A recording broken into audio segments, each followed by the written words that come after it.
Les rideaux sont à peine tombés sur la cérémonie d'ouverture du dialogue national inclusif. Au lendemain de cet événement mouvementé, les émotions accumulées la veille peinent encore à s'estomper. Le président Brice Clotaire Oligui Nguema a dégagé un moment, une sorte d'aura qui m'a touché. Je viens de le lui dire tout à l'heure, et même jusqu'à présent, je suis encore touché de ça. Je n'arrive pas à m'expliquer. La chanson Zal, c'est avant tout la nostalgie qu'éprouve un artiste parti loin de chez lui.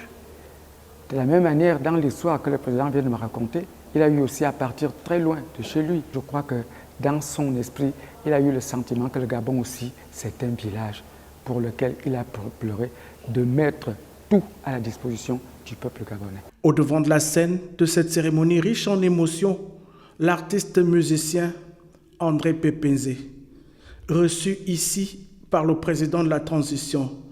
L'homme mesure bien la portée de son œuvre musicale pour le processus de transition et le changement au Gabon.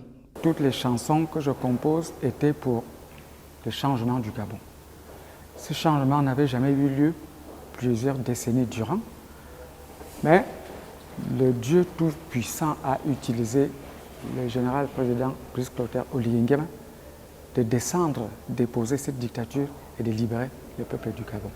Cette libération coïncide avec la réponse que je cherchais à travers mes chansons même que je composais. C'est un sentiment de satisfaction totale. Plus qu'une marque de reconnaissance, l'invitation de ce jour est la consécration d'un talent, d'une carrière qui a bercé des générations entières au Gabon et bien au-delà. Mon tout premier espoir, c'est que le Seigneur Jésus-Christ soit avec le président Oligui Nguema. Que le Dieu Tout-Puissant l'aide à marcher dans la vérité et dans l'amour de son peuple.